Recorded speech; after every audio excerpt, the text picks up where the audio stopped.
Ministro Molano, yo creo que usted se merece esta moción de censura porque usted y el gobierno Duque han puesto a los miembros de nuestra fuerza pública a responder por un problema que es principalmente económico y social.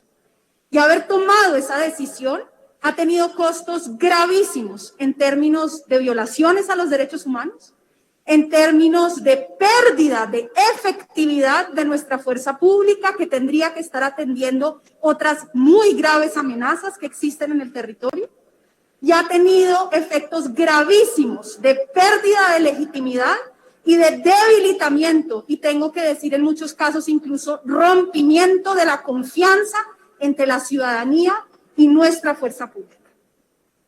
El primer problema es un problema de diagnóstico, de cómo lee este gobierno y cómo ha leído el ministro Molano el problema.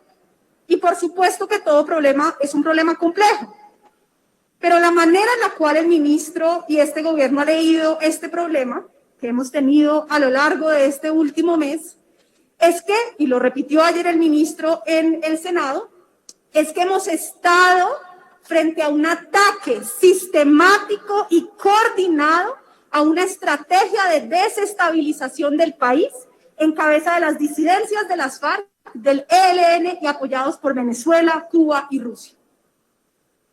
Yo no creo que no exista algunos vínculos.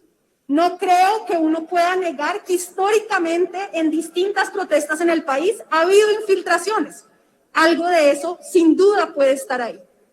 Pero tener esa lectura al problema, aproximarse hacia el problema, niega y desconoce de entrada que este país lleva como resultado de la pandemia, encima ya de un país supremamente desigual, entre los 12 más desiguales del mundo y con altísimos estándares de pobreza, que como resultado de la pandemia, 3.55 millones de colombianos entraron a la pobreza.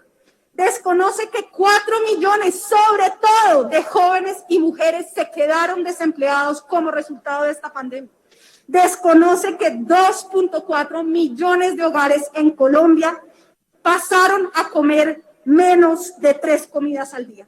Desconoce que 100.000 estudiantes desertaron de su estudio como resultado de esta pandemia y de las cuarentenas.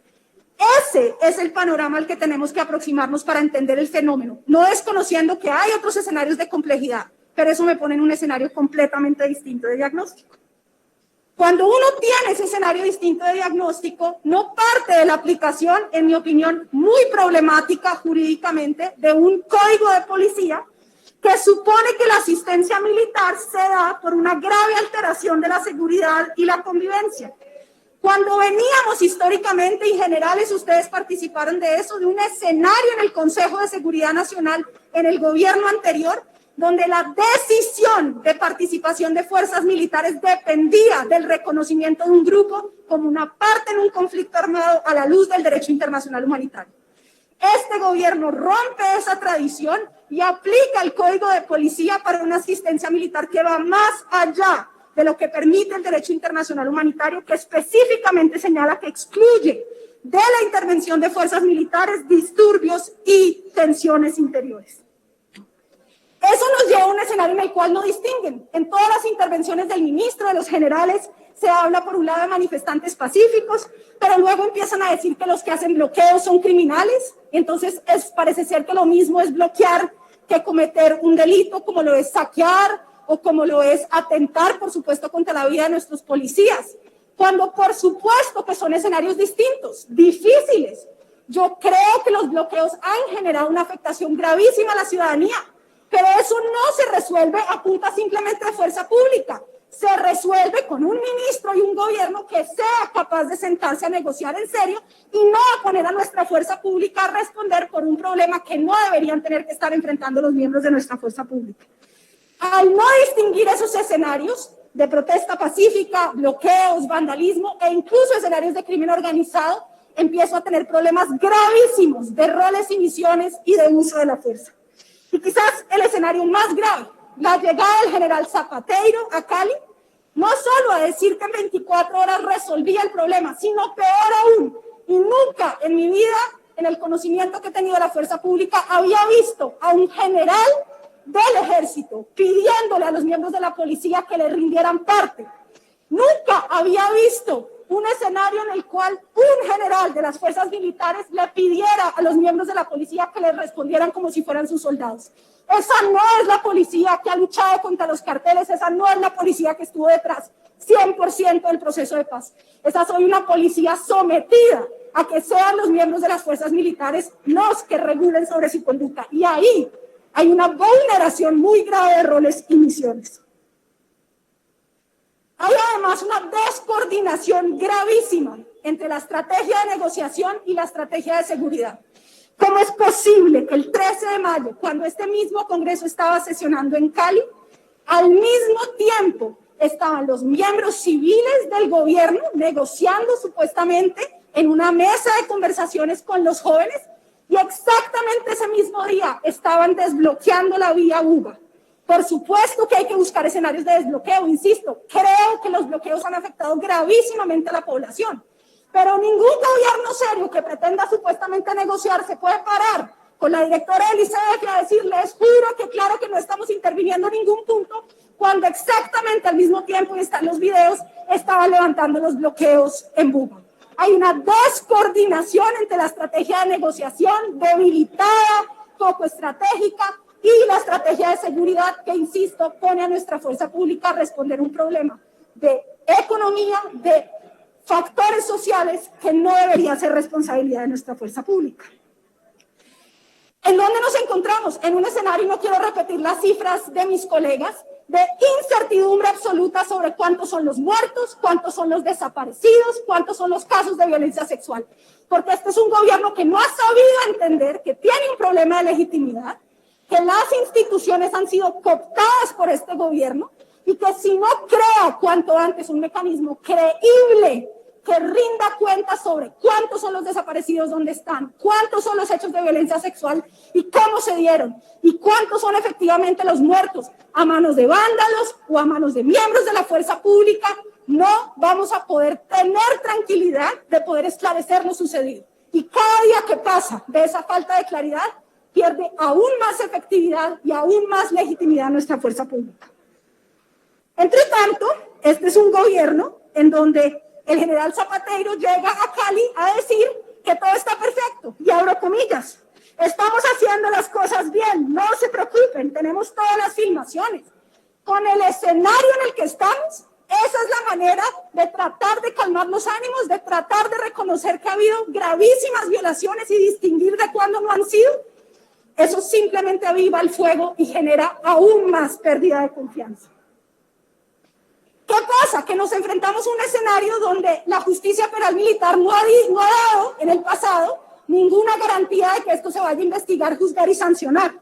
Cuando uno toma los distintos casos que han sido objeto de la justicia penal militar en el pasado, se encuentra con que de la totalidad de casos que se investigan, solo el 0.37% llegan a juicio.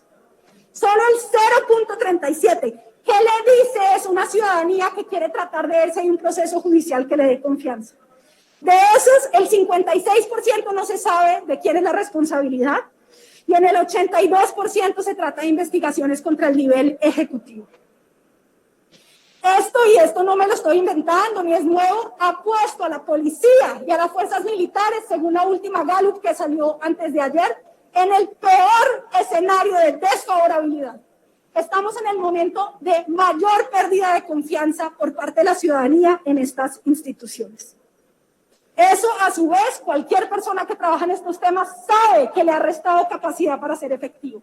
Sabe que le ha restado capacidad porque si no tiene la confianza de la ciudadanía, no va a poder operar. Así que termino con esto, ministro y generales. Nosotros creemos en la censura porque creemos que la única manera de proteger la institución es garantizar que ante hechos tan graves cometidos haya realmente un escenario de pasar a hacer unas reformas. Y que esa es la manera, no de debilitar la institución, no de generar pérdida de garantías de seguridad, no señor, de reconocer que las instituciones tienen que estar por encima de las personas. Y que si hoy el ministro, de cara a este escenario, no toma decisiones serias de salir, y que su salida de paso a reformas, quien pierde es la institución. Pero estamos aquí también para proponer. Es inminente crear ya una misión independiente y creíble que dé cuenta de los casos de violencia. Es fundamental, general, y yo sé que es difícil, pero hay que hacerlo, iniciar un proceso para sacar a la policía del Ministerio de Defensa. Somos uno de los únicos países en el hemisferio, es posible crear un Ministerio de Seguridad Ciudadana, es posible meter a la policía, en mi opinión, que sería el mejor escenario, en un Ministerio de Justicia, como funcionarios encargados de hacer cumplir la ley, protegiendo, por supuesto, sus garantías en términos de régimen pensional, pero garantizando que le damos un enfoque muy distinto, porque el escenario operacional cambió. Que formalizamos y transparentamos el proceso de caracterización de las amenazas y de...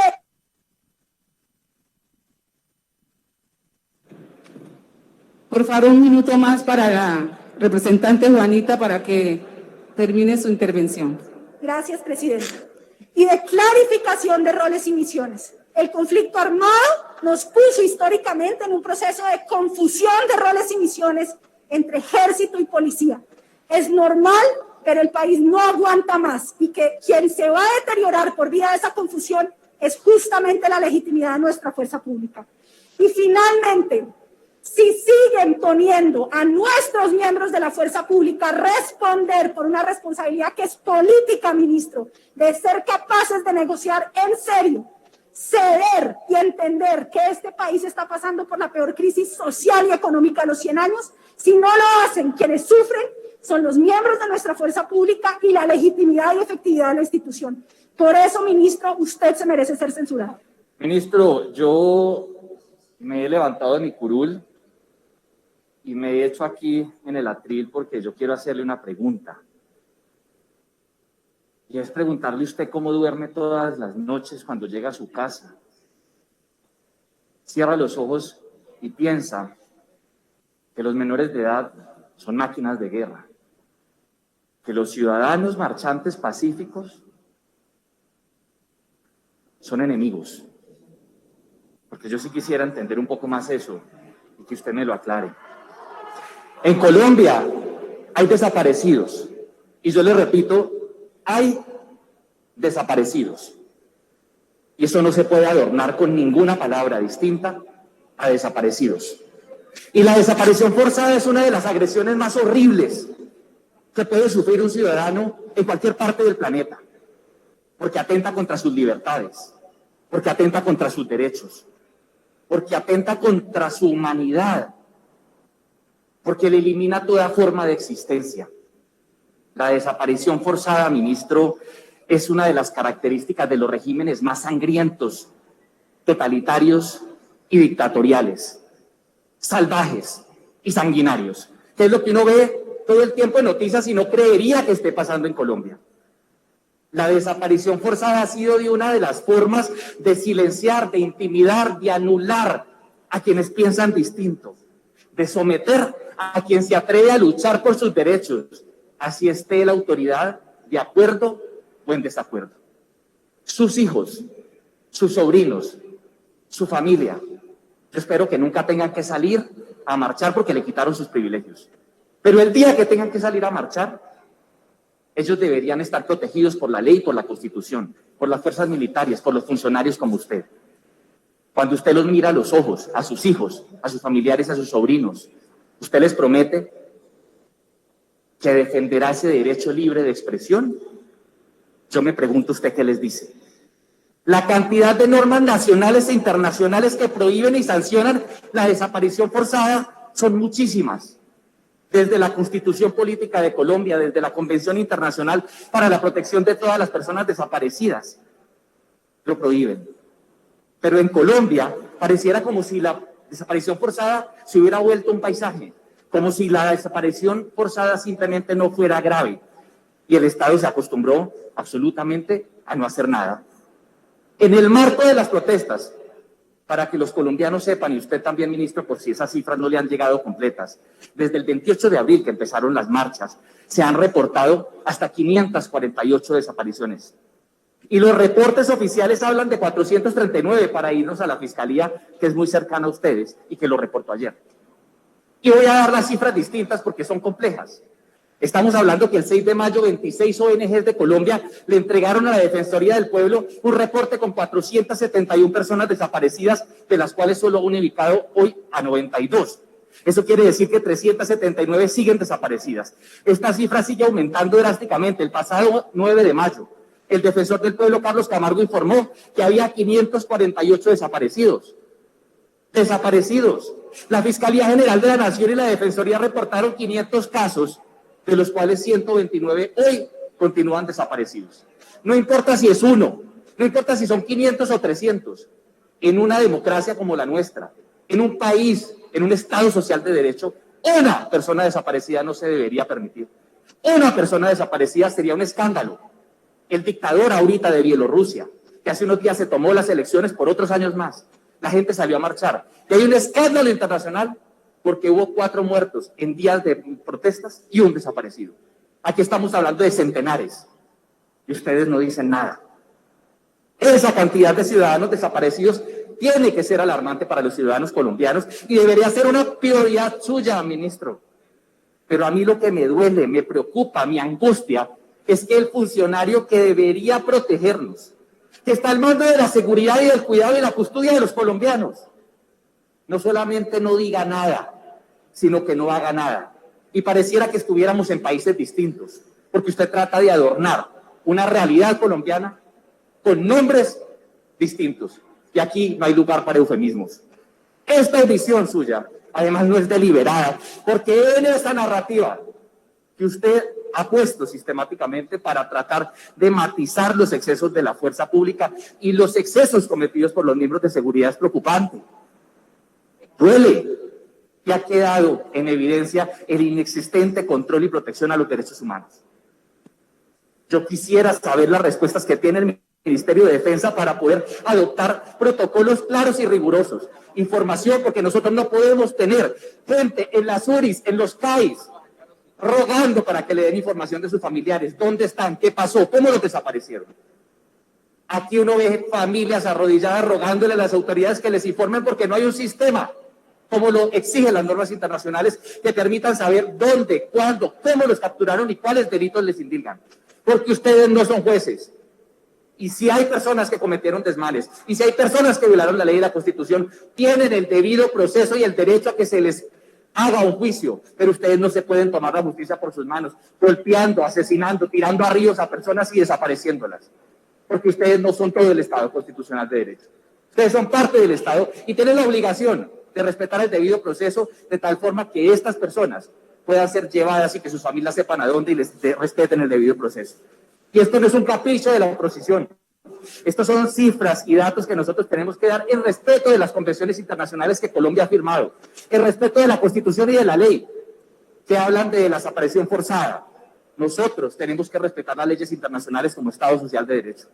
Pero no podemos permitir este abuso de familias rogando porque les digan dónde están sus familiares y usted simplemente niegue la realidad, diga que son unos pocos o que no tiene nada que ver.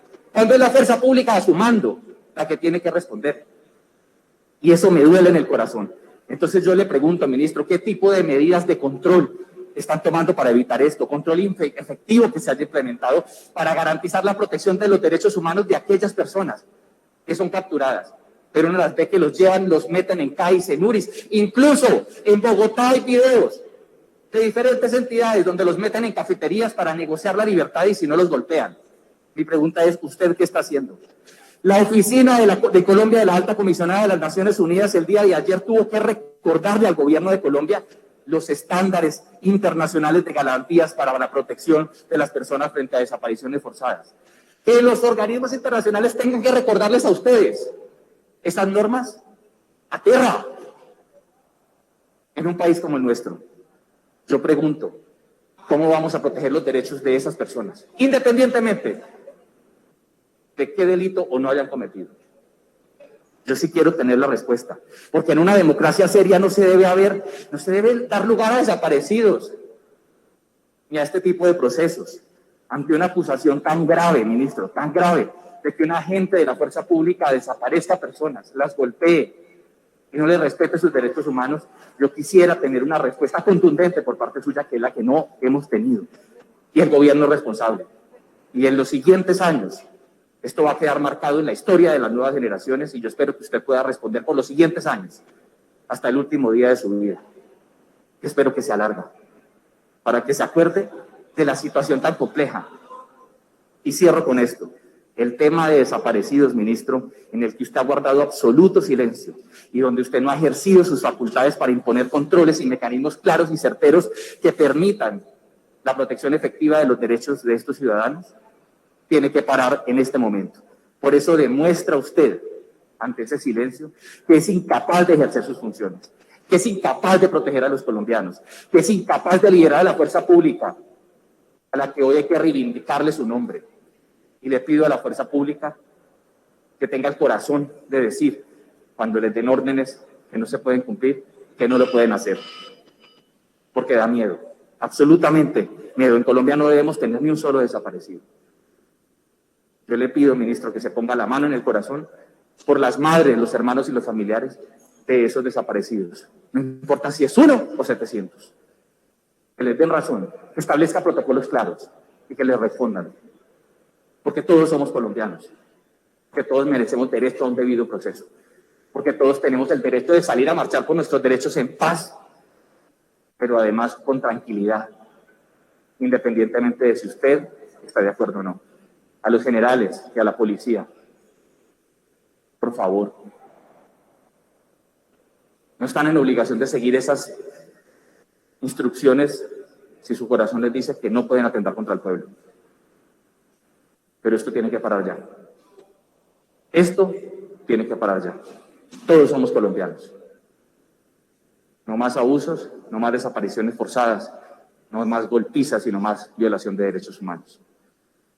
No se echen esa carga a ustedes por la instrucción de una persona, porque serán ustedes los que paguen. Ustedes saben que la gente que está en la pirámide jamás lo va a hacer. Muchas gracias, señor presidente. Hoy recurro a una figura inusual en esta plenaria, que es la figura de la objeción de conciencia frente a una decisión mayoritaria que ha tomado mi bancada en este debate de moción de censura. La figura de la objeción de conciencia está desarrollada en la Constitución Política, en su artículo 108, en la Ley de Bancadas y en reiterada jurisprudencia de la Corte Constitucional, la sentencia C859, C036 de 2007, entre otros. En el marco de un debate político, y es un debate sobre la responsabilidad política del ministro de Defensa y en sentido amplio del gobierno nacional, no una responsabilidad judicial, eso no le corresponde a esta plenaria, sino una responsabilidad política frente al manejo que desde la cartera de defensa se le ha dado a esta crisis.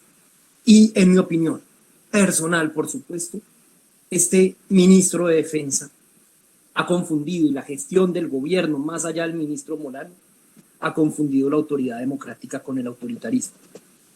Esa confusión entre autoridad democrática y autoritarismo se expresa en los reiterados casos de graves abusos de autoridad por parte de miembros de la Policía Nacional, no de la institución de la policía, pero sí de cada vez una mayor parte de sus miembros que aún siguen siendo minoría, pero pasa tanto que preocupa muchísimo. Van 24 homicidios confirmados, 37 por confirmar, según cifras de Human Rights Watch. Van 39 agresiones oculares, 21 denuncias por violencia sexual. El panorama es dantesco. Y en un autoritarismo, presidente, el gobierno niega los hechos y se niega a tramitar las reformas. Y eso lo que termina haciendo es alentando a los más violentos de la institución, aún en minoría, a acrecentar sus actos. Eso les causa, ese silencio gubernamental, les causa percepción de impunidad frente a sus desafueros.